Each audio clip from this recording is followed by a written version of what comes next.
In this video, we will be discussing annotation of corpora and corpus linguistics. Here is the outline of this video. तो शुरू करते हैं. Act of adding explanatory or critical notes to the text document or any form of written material. Annotation के अंदर किसी text document या written material के साथ जो हम extra additional information ऐड करते हैं, उसके साथ टैगिंग करते हैं, इस प्रोसेस को एनोटेशन कहते हैं. In simple and in corpus annotation the process of adding such an interpretative linguistic information to an electronic corpus of spoken और रिटन लैंग्वेज डाटा. कॉर्पस क्योंकि एक डिजिटल डाटाबेस के अंदर मौजूद होता है, तो उसके साथ linguistic information such like part of speech, lemmatization, semantic information, pragmatic information, discourse information, बहुत सारी इंफॉर्मेशन होती है जो कि हम किसी कॉर्पोरा के अंदर ऐड कर सकते हैं. इस एडिशनल इंफॉर्मेशन को जो कि उसको इंटरप्रेट कर रही होती है, उसके फीचर्स, उसके कैरेक्टरिस्टिक्स को बता रही होती है, इस चीज को हम कॉर्पस एनोटेशन कहते हैं. Annotation in corpora refers to the process of adding additional information और meta data to the text data in a corpus. तो किसी भी कॉर्पस के अंदर एडिशनल इंफॉर्मेशन को ऐड करना, टैग करना, this is called annotation. Next we have advantages of the annotation. Firstly, it is much easier to extract information from the annotated corpora in a number of way. जो annotated corpora होता है उसमें से information को extract करना, निकालना बहुत आसान होता है और इसका एनालिसिस करना भी बहुत आसान होता है. सेकेंडली, क्योंकि एनोटेटेड कॉर्पोरा को हम एक रीयूजेबल रिसोर्स के तौर पे लेते हैं कि एक कॉर्पोरा को हम बार बार इस्तेमाल किया करते हैं, उसमें हम हजारों लाखों दफा एनालिसिस कर सकते हैं. तो जिस चीज को हम दोबारा रीयूज करना है तो उसके लिए को एडवांस करना, उसके अंदर लिंग्विस्टिक फीचर्स को ऐड करना, एडिशनल इंफॉर्मेशन को ऐड करना will be very efficient for the linguistic analysis. तो मल्टी फंक्शनैलिटी का एक पर्पस होता है. जब हम किसी भी कॉर्पोरा को एनोटेट कर देते हैं तो वो डिफरेंट मल्टी फंक्शनैलिटी के अंदर आता है. बहुत सारे हमारे फंक्शंस हो सकते हैं, बहुत सारे हमारे पर्पसेस हो सकते हैं, उन तमाम पर्पसेस को पूरा करता है. Some time part of speech को देखना होता है, सम टाइम पार्सिंग को देखना होता है, सम टाइम लिमिटाइजेशन प्रोसेस को देखना होता है. तो ये तमाम मल्टी फंक्शनैलिटी का जो पर्पस है वो भी एनोटेशन के अंदर पूरा होता है. दैट इज वेरी फाइनली अगर देखें तो लिंग्विस्टिक एनालिसिस एक्सप्लिसिट वे के अंदर हम एनालिसिस कर सकते हैं, जो कि ऑब्जेक्टिव रिकॉर्ड होता है उसके पार्ट ऑफ स्पीच का, उसके other linguistic feature just like semantic, discourse, pragmatic and other all features help us to obtain an objective analysis and objective record of the corpora.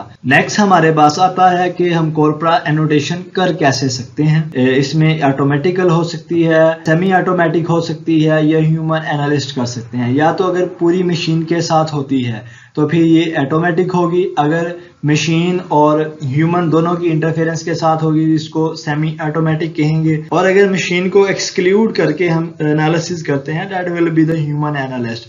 हम डिफरेंट एल्गोरिदम, डिफरेंट टूल्स इस्तेमाल करते हैं जो कि हम video में आगे डिस्कस करने वाले हैं. उनको इस्तेमाल करते हुए हम बहुत सारी एनोटेशन ऑटोमेटिक करते हैं. तो टाइप्स ऑफ कॉर्पस एनोटेशन से जाने से पहले हम देखेंगे कि एनोटेशन बेसिकली किस तरह से हो सकती है. There are two ways basically for the embedded annotation and stand alone annotation. Embedded annotation का मतलब है कि हमने एडिशनल इंफॉर्मेशन है, लिंग्विस्टिक इंफॉर्मेशन है, वो ओरिजिनल टेक्स्ट के साथ ही ऐड कर देनी है, उसके अंदर ही वो होगी. जबकि स्टैंड अलोन एनोटेशन के अंदर जो उसकी एडिशनल इंफॉर्मेशन है उसके लिए अलग से फाइल रखी जाती है, उसको मेन टेक्स्ट से अलग रखा जाता है. तो इसकी एग्जांपल्स देखते हैं. एम्बेडेड एनोटेशन के अंदर अगर हम देखें गोइंग टू द पार्क, अब इसमें ये जो आप स्लैश देख रहे हैं, स्लैश की सिंबल ये डिनोट कर रही है कि जो जी है इसके ऊपर हमने स्ट्रेस देना है. ये एक एनोटेशन है जो कि एडिशनल इंफॉर्मेशन दे रही है, लेकिन ये क्योंकि एम्बेडेड है यानी इसी टेक्स्ट के अंदर ही इसको बताया गया है, इसके अंदर ही इंक्लूड है, that is why it is called embedded annotation. Stand alone annotation, अगर इसमें देखें ओरिजिनल टेक्स्ट है going to the park, annotation देखें तो इस ओरिजिनल टेक्स्ट के अंदर इसको एनोटेट नहीं किया जाएगा बल्कि अलग से एक फाइल होगी, annotation 1, annotation 2, annotation 3 related to the going to and park. Another way of standalone annotation is just like while the brackets के अंदर हम इसको डिफरेंट शो कर रहे होते हैं, जस्ट लाइक POS टैगिंग हुई है या पार्सिंग करते हैं, जोन कलेक्ट शूज, इसको हम स्टैंड अलोन एनोटेशन कहते हैं जो कि मेन टेक्स्ट से अलहदा होती है.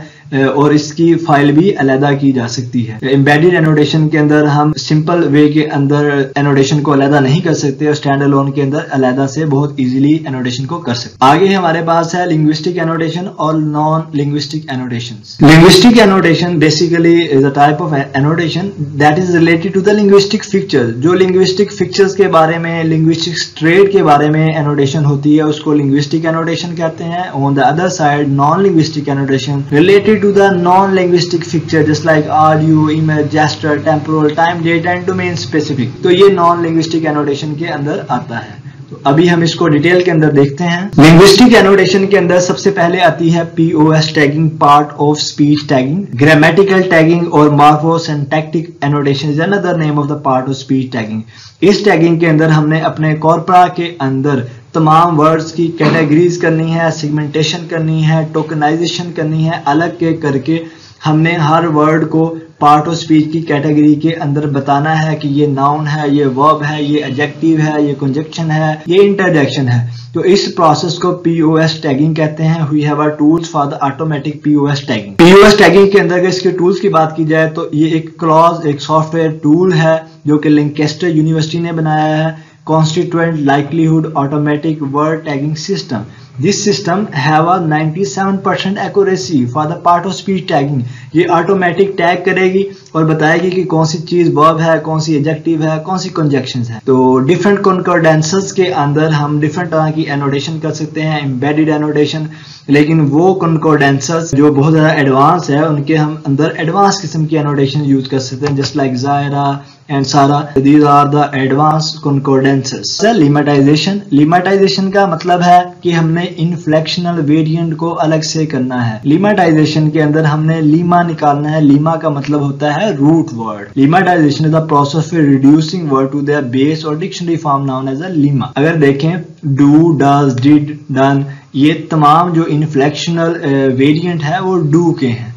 जस्ट लाइक अगर कॉर्पस को देखें तो कॉर्पस के इनफ्लेक्शनल वेरिएंट के अंदर हमारे पास कॉर्पस, कॉर्परा और कॉर्पसेस आते हैं। तो इसके अंदर एक रूट वर्ड्स को अलग करना है और उसके इनफ्लेक्शनल वेरिएंट को अलग करना है। जिसमें जस्ट लाइक बॉय है तो बॉयज, बॉय अगर कोई वर्ब है तो उसकी वर्ब की फर्स्ट फॉर्म, सेकंड फॉर्म और उसकी प्रेजेंट पार्टिसिपल, जस्ट लाइक तमाम चीजों को उसकी लिमेटाइजेशन के प्रोसेस को हम ये लिमेटाइजेशन एनोटेशन कहते हैं। अगर टूल की बात की जाए तो इसके अंदर NLT के टूल्स है, स्पेसी टूल है, ट्री ट्रैगर है जो कि लिमेटाइजेशन प्रोसेस के अंदर हमें हेल्प करते हैं। नेक्स्ट हमारे पास पार्सिंग है। पार्सिंग के अंदर भी हमने उसके सेंटेंस जो स्ट्रक्चर है उसको सिंटैक्टिक वे के अंदर देखना है। अगर एक सेंटेंस है उसको नाउन फ्रेज के अंदर, वर्ब फ्रेज के अंदर, डिटर्मिनर के अंदर, नाउन वर्ब, यानी उन तमाम कॉन्स्टिट्यूएंट पार्ट्स के अंदर चेंज कर देना और उनको लेबल कर देना कि कौन सी चीज नाउन फ्रेज है, कौन सी चीज वर्ब फ्रेज है, कौन सी चीज एडजेक्टिव है, जस्ट लाइक दैट। ज्यादातर ऑटोमेटिक टूल नहीं होते, ये ह्यूमन पार्सिंग ही होती है, ह्यूमन एनोटेशन होती है। सिमेंटिक एनोटेशन, इसका मतलब है हमने सिमेंटिक पिक्चर के बारे में इंफॉर्मेशन को ऐड करना है। Semantic means related to the meaning. जो चीज मीनिंग को बयान करेगी, जो मीनिंग को डिस्क्राइब करेगी, that is related to the semantic annotation. Semantic annotation दो तरह के हो सकती हैं। एक तो ये कि हमने सेंटेंस के अंदर वर्ड्स के मीनिंग देखने हैं। अगर एक सेंटेंस के लेवल के अंदर देख रहे हैं तो उसमें देखेंगे उसके कोनोटेटिव मीनिंग क्या है, लिटरल मीनिंग्स क्या है, एसोसिएटिव मीनिंग्स क्या है, और एक पूरे टेक्स्ट के लिहाज से उसके मीनिंग्स को देखेंगे कि वो क्या है। सिमेंटिक एनोटेशन का एक मसला है कि ये प्रिंसिपली नॉलेज बेस है, क्योंकि मीनिंग एक ह्यूमन इंटरप्रिटेशन है कि हमने खुद देखना है कि इसके मीनिंग क्या बन रहे हैं, सेंटेंस के लेवल पे क्या बन रहे हैं और टेक्स्ट के लेवल पे क्या बन रहे हैं। तो ये समहाउ कुछ डिफिकल्ट होता है, लेकिन इसके लिए भी हमारे पास एक सिस्टम है यूकैस, जिसके अंदर एक सिमटैग टूल है, semantics tagging, and it has a 92% accuracy. और ये डिफरेंट और टूल्स हैं जिसमें प्रोपैंक है, फ्रेमनेट है, semantic role labelling tool kit है, जो कि सिमेंटिक एनोटेशन के लिए इस्तेमाल किए जाते हैं। तो सिमेंटिक एनोटेशन के अंदर बताया जाता है कि डूअर ऑफ एक्शन कौन है, कौन एक्शन कर रहा है, कौन रिसीव कर रहा है और इंस्ट्रूमेंट क्या है, just like all the information related to the semantic annotation, semantic aspects. Conference annotation है जिसको हम डिस्कोर्स एनोटेशन भी कह सकते हैं, जो कि discourse relation, discourse marker, coherence, references, anaphora, cataphora, all these type of information that is fall under the yoke of conference annotation और द डिस्कोर्स डिस्कोर्स लेवल। अगर ये एग्जांपल आप देख सकते हैं कि इसके अंदर वो रेफरेंस को बता रहा है कि ये एनाफोरा है, इट किसको रेफर करता है, दे किसको रेफर करता है, तो इस टाइप की एनोटेशन को कॉन्फ्रेंस एनोटेशन कहते हैं, डिस्कोर्स एनोटेशन कहते हैं। कॉन्फ्रेंस एनोटेशन के लिए हमारे पास ज़ेनाडो, क्लिंका और रिटोरिकल स्ट्रक्चर थ्योरी टूल्स, ये टूल्स हैं जिसके जरिए हम इसकी कॉन्फ्रेंस एनोटेशन कर सकते हैं। प्रैग्मेटिक इंफॉर्मेशन है that is also related to the somehow conference annotation, लेकिन इसके अंदर speech, dialogue, domain specific dialogues और दूसरे एस्पेक्ट्स के बारे में इंफॉर्मेशन दी जाती है। जिस तरह के एक सोशल सर्कल क्या है, एक टीचर स्टूडेंट की टॉक हो रही है, दो स्टूडेंट्स की हो रही है, डॉक्टर पेशेंट की हो रही है। इसके अंदर हमारे पास डिफरेंट कॉर्परास और डिफरेंट सिस्टम्स हैं जो कि प्रैग्मेटिक एनोटेशन के अंदर आते हैं, just like train corpus, ATIS air travel information service, German verb mobile project और स्पीच एक्ट एनोटेटेड कॉर्पस। ये सारे प्रैग्मेटिक एनोटेशन के अंदर आते हैं। स्टाइलिस्टिक एनोटेशन है, इसका मतलब है कि स्टाइल की इंफॉर्मेशन दी जाएगी, that information related to the stylistics. Lancaster speech thought and writing presentation corpus इसके ऊपर बना हुआ, जिसके अंदर स्टाइलिस्टिक एनोटेशन की गई है। ये डिफरेंट एस्पेक्ट्स हैं जो कि हम स्टाइलिस्टिक एनोटेशन के अंदर इस्तेमाल करते हैं।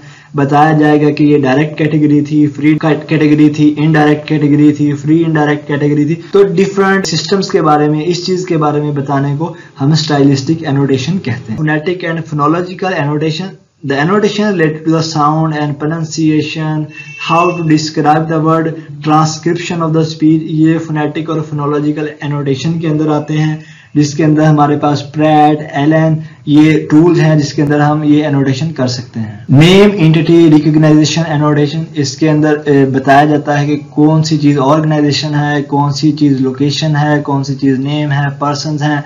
स्पेसी, ओपन, NLP ये टूल्स हैं जिसके जरिए हम इस तरह की एनोटेशन करते हैं। एरर टैगिंग एनोटेशन के अंदर लैंग्वेज पेडागोजी के अंदर देखा जाता है कि जो लर्नर्स कॉर्पोरा है या जो लर्नर्स स्टूडेंट्स हैं वो किस तरह के एरर्स करते हैं, उस तरह की एनोटेशन को एरर टैगिंग कहा जाता है। The Cambridge learner corpus and the Longman learner corpus, Chinese learner English corpus, ये वो कॉर्परास हैं जिसके अंदर एरर टैगिंग एनोटेशन पाई जाती है। और अगर टूल्स की बात की जाए तो flex field work language explorer tool है जो कि एरर टैगिंग के लिए इस्तेमाल किया जाता है। लास्ट में हमारे पास है नॉन लिंग्विस्टिक एनोटेशन।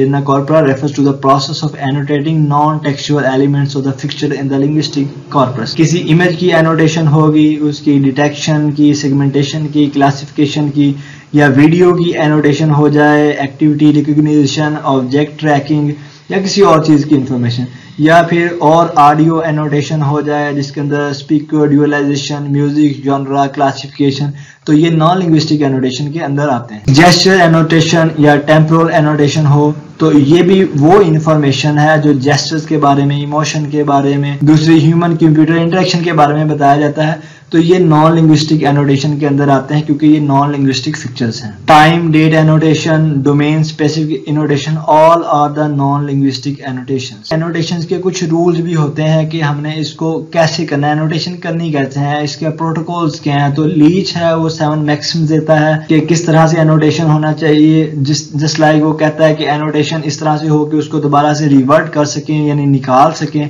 एक्सट्रैक्ट कर सकें।